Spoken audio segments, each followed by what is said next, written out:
Good morning, friends. Out here, I might have to get a new, what you call it.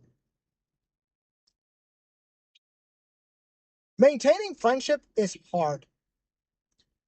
Okay, something I'm learning as an adult is making friends is the easy part.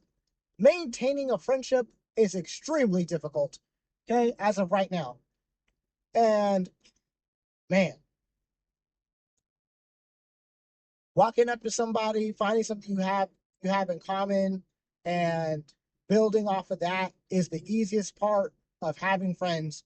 Okay, saying, "Hey, look, we like playing Magic the Gathering. I like shooting pool. Oh, I like photography. I like drawing. I like to read books. What type of books do you read?" Like, dog. That's like the easy part of being friends. What happens when you get the person's number and you guys just call and text all day? Nothing. Your friendship does not grow deeper simply by texting all day. You have to make time to call them, spend time with them, ask them the right questions to actually get to know them. Sometimes there's going to be ups and downs, but for the most part, it's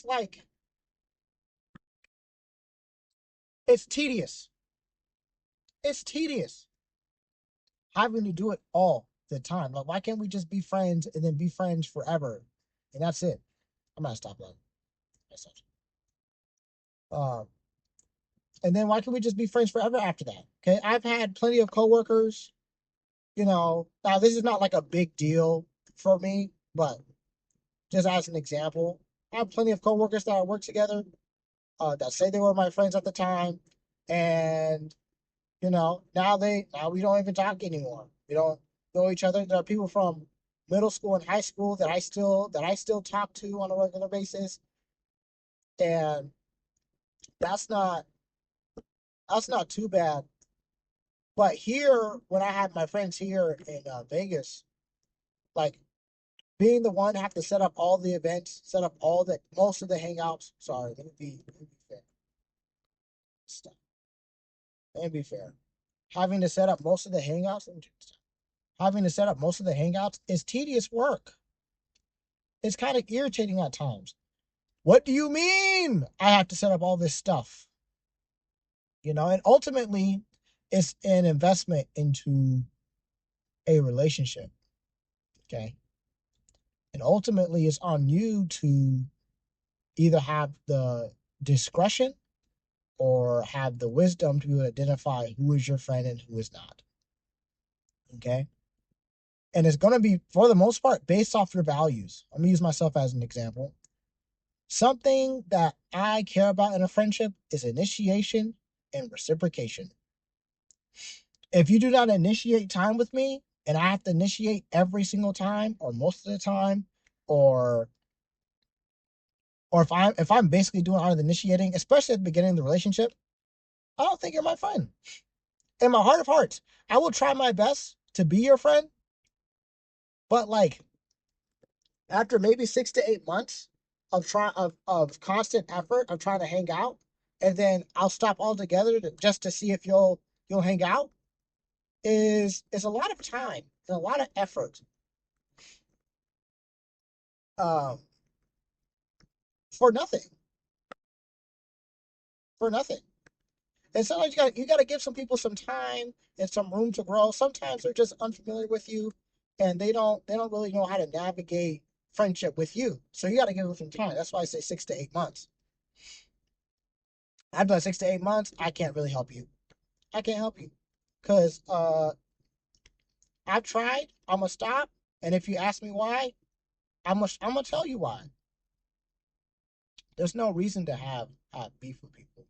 You just say what's up, keep it pushing, and focus on something else for the time. You know, you know.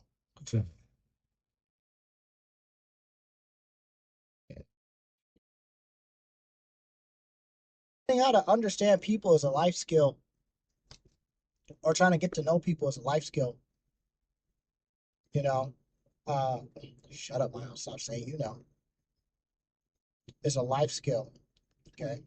Some boundaries that I put up to try to make sure my friends are my friends is I make events or I try to hang out with them personally.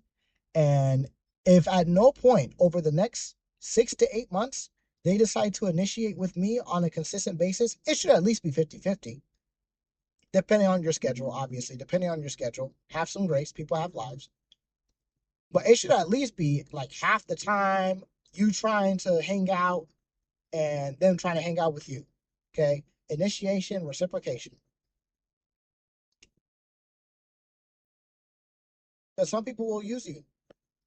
Some people will absolutely use you for whatever thing you're bringing to the friendship, whether it be attention, whether it be a good time and you're the butt of the joke, or it be maybe your money. Because whenever you try to plan an event, you spend a bunch of money for you guys both to have a great time.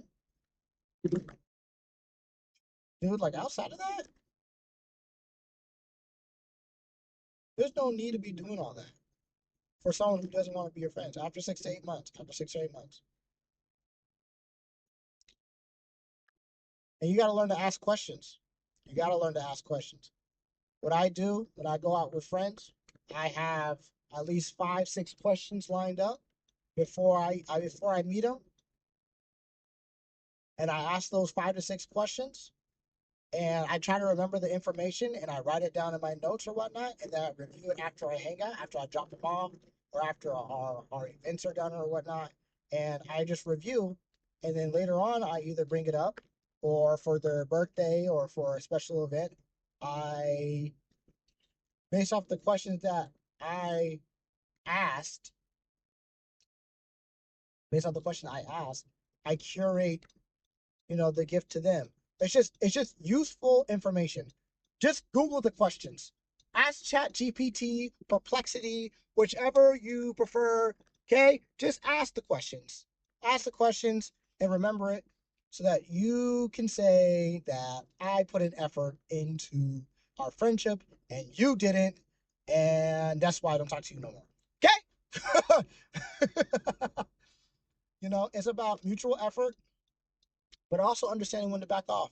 And it's probably not, and understanding when it's not, when it's time to sell, because it's an investment. Friendship is an investment. The people you hang around and the people that you lay next to and the people that you marry are going to be some of the most important decisions you'll ever make in your life. I know I'm really talking really fast because I'm about to stop and I have to go somewhere for the gym. And I think that's pretty much it, man. That's pretty much it. All right, y'all. I'm going to head out. Adios.